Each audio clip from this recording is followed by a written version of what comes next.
Alright, what's going on guys, and welcome to the video. So, we are looking at the bc-12t on Safe Haven, and on my main account guys, or on my new account I should say, I have not worked up to the bc-12t. The furthest I have gotten is the 12t, so we're on my original account again, Whirlybird 1994. And we're going to take a look at the bc-12t. I decided, guys, that before I move for Texas, before I do my big move, I'm going to bring you guys a few vehicles again from my original account, so that you guys can see me play different tanks, basically, so that you guys are just getting something different. Because for light tanks, guys, I only play really the LT-432, the LTTB, the LTG. Mostly all the Russian lights, and then like the 12T and even 90 and stuff like that. So we're going to be taking a look at the 12T, and I thought it would be a great game to bring you because it's on Safe Haven, and I think I've only had one game on Safe Haven so far on my account, so on my YouTube channel. So Hawk 12 is coming after us, guys. He's going to ram me here. We take a little bit of damage. I will drop the camera and show you guys after this battle, and take a little more damage there from jumping on top of him. And now, being that we're in the bc-12t, we have to reload, guys. We have like an 18-second reload. So basically I'm playing ring around the rosy with this guy, hoping that someone else will get a shot into him. And I kind of turn here, trying to throw him off a little bit with a e-brake slide, and we lose about half our HP, guys. I'll show you that. that was just wild, guys. Like I really did not expect him to YOLO me like that, but it's good to show you guys this, because on this map, the way I've realized how it works, no one can get shots on you from here, pretty much, unless they're gonna like pull into this tunnel, or they try and shoot you from like the top over here, which leaves them exposed to all these guys. So you're actually relatively safe to be in this middle area. I didn't know that. I thought that this middle area at first, like, you would get whacked from all these people over here, but it's not really the case, guys. However, you have to be careful because it's the same for the other side of the map. Like, my guys can't really hit anybody here either unless they're going to pull way up and expose themselves.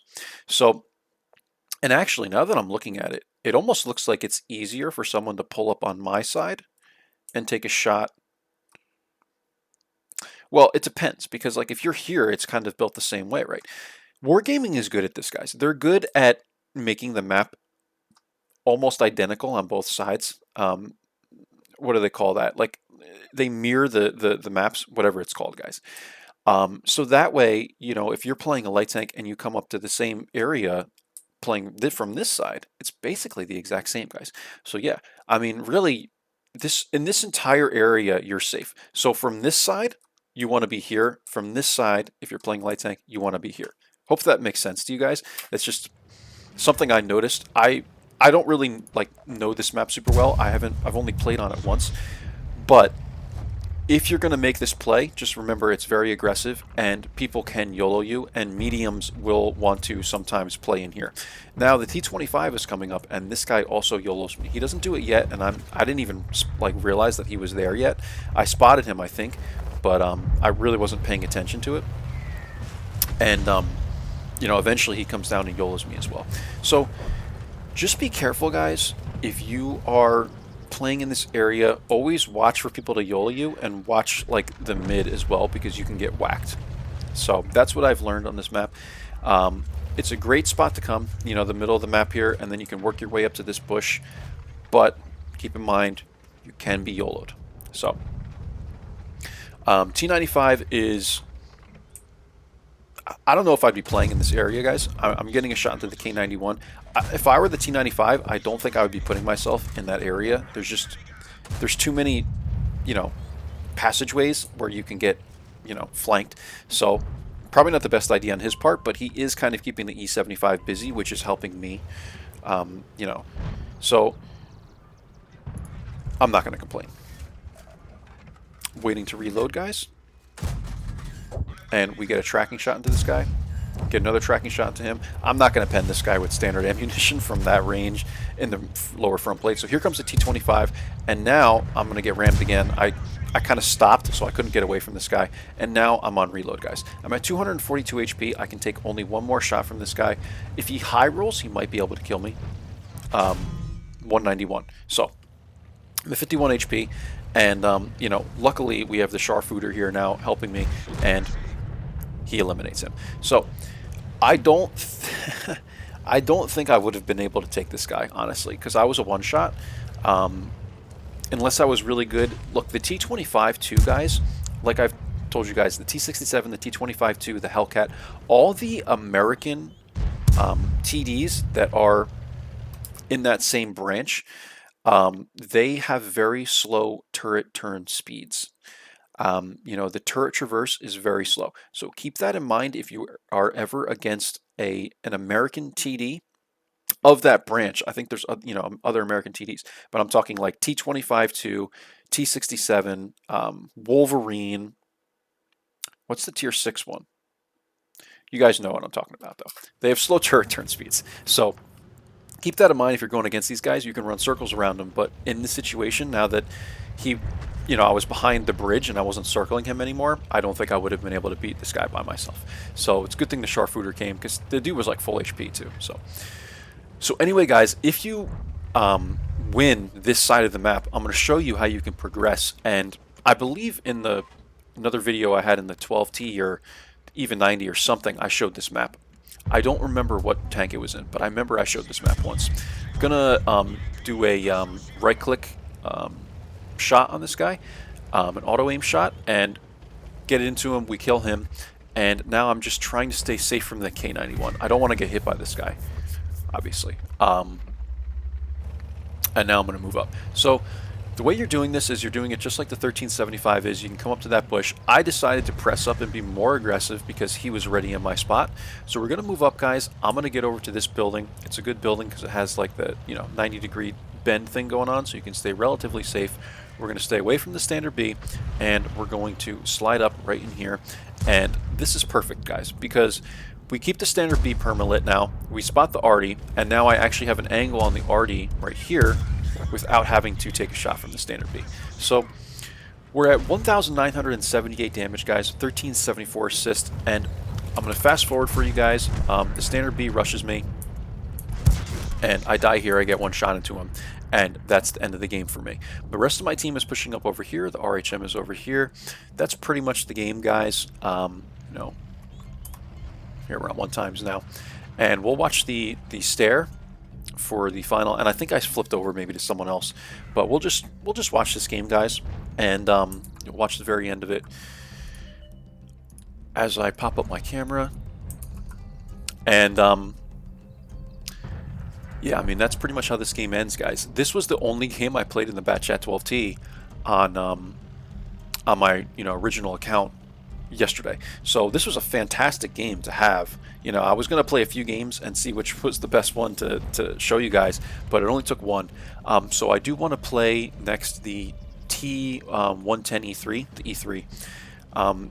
Might be the only tier 10 tank that I think I'll ever have on my account, on my YouTube channel. But I do want to bring you guys that tank because that was one of the only tier 10s that I worked all the way up towards.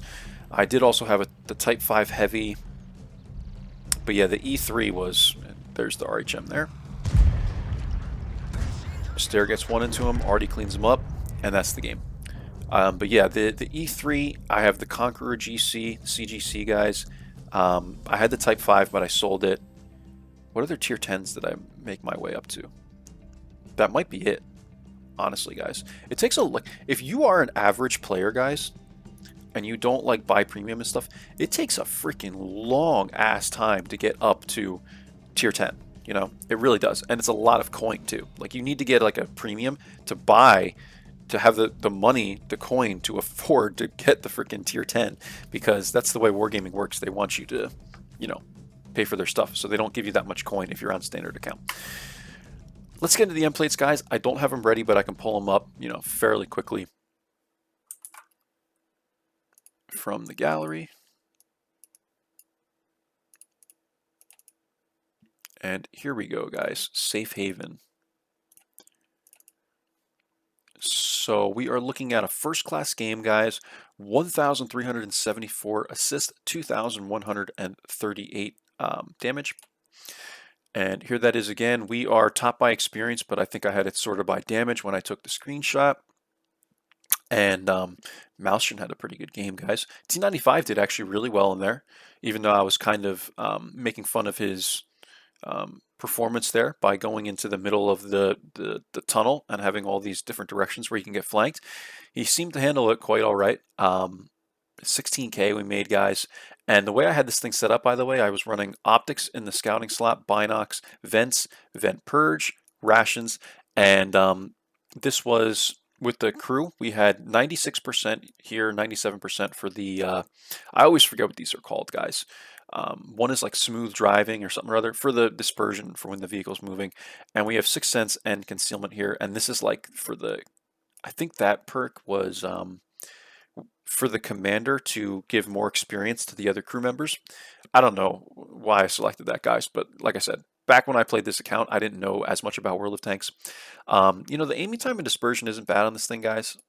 You know, I liked this tank quite a bit, guys. I've played 290 battles in this thing on my original account. I mean, it's a good tank. The only thing I don't like about it, guys, is the long reload time. Like, I don't even think the 12T has that long of a reload. And the clip doesn't do as much damage. That's why I really wanted to get the 1390. I did make my way to the 1390, but then I eventually I resold the tank just because it took too long to work the crew up, guys, and I didn't want to spend like real money. So that's why I got rid of it. But the Batchat 12T is a very good tank, guys. The concealment is good. You know, like I don't even have, I have one concealment over here on my crew, and 26.78. So that's not bad at all, in my opinion. You know, it's got good concealment, and the clip helps. You know, if you're going to really go against other lights and stuff, you can definitely scare other lights by having, you know, what is it, like 700 damage or so in one clip that you can, you know, dish out within, I want to say it's like 5 or 6 seconds or something or other. So yeah, other than that, guys, that's about it with the Batchat 12T. Like I said, 170 damage a shot, so it can be fairly intimidating to someone with the 4-round clip. But just the reload, guys. You know, I think that's the only thing I hated about this thing. It's like an 18-something second reload, and that's why I loved the 1375 a lot more, because the reload on the 1375, like the rounds did less damage, but you know, the reload was only like 12 seconds or something like that. So you know, it wasn't nearly as bad, and it's tier 7. You know, like people usually aren't as good at, you know, tier 6, 7, 8, where you would more likely, you know, get people, than at tier 8 where you can be, you know, seeing tier 10s. So that's about it for this game, guys. I hope you enjoyed it in the Batchat 12T. It's the first time I'm featuring the Batchat 12T. Actually, it's not. It's the first time I'm featuring the Batchat 12T after my YouTube channel got serious, I should say. If you guys go way back on my channel, I did have a couple of Batchat 12T games, so you're more than welcome to take a look at those. But anyway, that's it, guys, for the 12T. Hope you enjoyed it, and I will see you for the next one. Take care, and bye-bye.